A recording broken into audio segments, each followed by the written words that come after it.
Where are we going? Where are we going?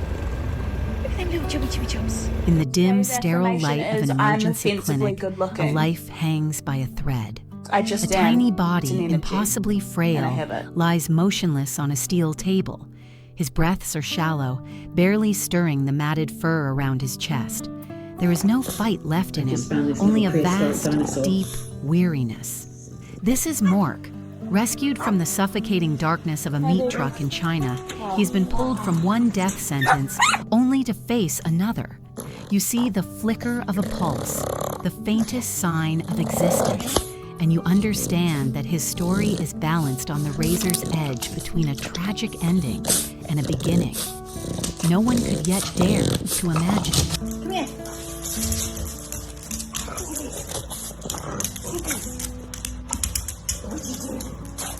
Sit, please. Come on. His journey back to the world is not measured in days, but in single, agonizing breaths. For the rescuers at Harbin SHS, he is a ghost, a whisper of a dog they are desperately trying to call back. The first milestone is almost imperceptible, a slow, deliberate blink of those large, dark eyes. It's a sign that somewhere, deep within that broken form, a spirit is choosing to hold on. The most critical tool in this fight is not a sophisticated machine, but the simple, life-sustaining grace of an intravenous line. For Mork, this thin plastic tube is a tether, a constant, quiet promise of nourishment in a life that has only known starvation. A volunteer, watching over him through the long hours of the night, finds herself whispering the same silent plea, a mantra of hope against despair. Just hold on, little one, she thinks, her gaze fixed on the slow rise and fall of his chest. Just fight a little longer. Your life is worth this. Oh, stay with you.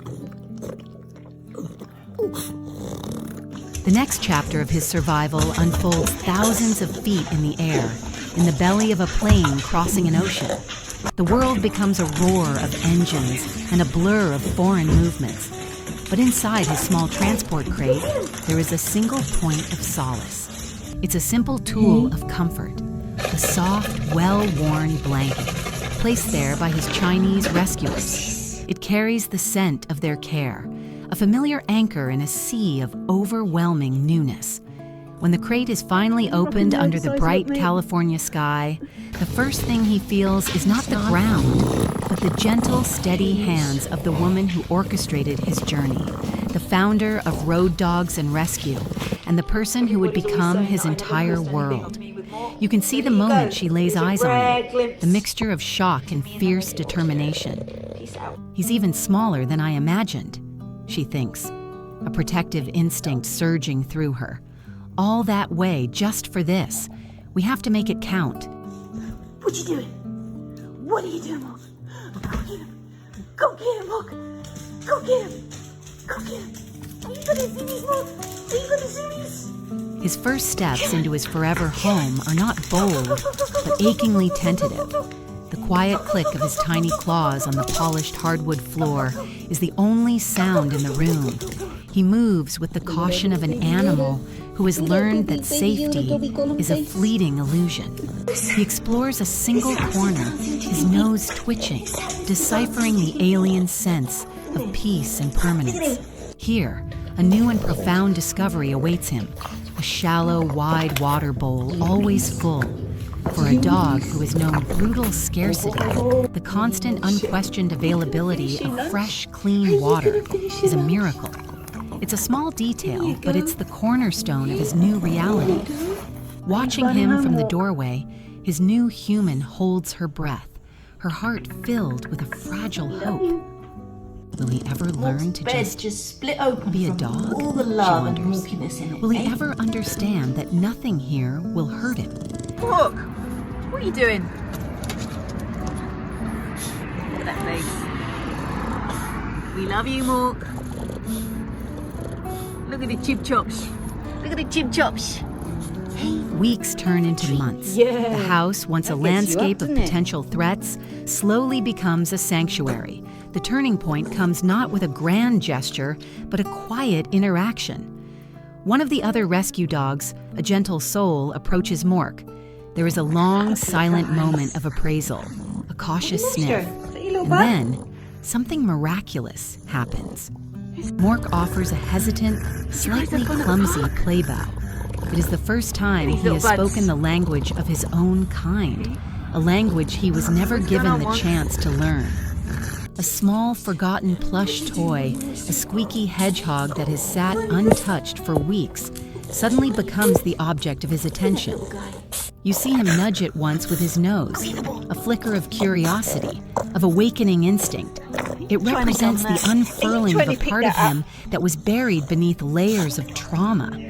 His adopter sees it from across the room, and a slow, genuine smile spreads across her face. It's a private, profound victory.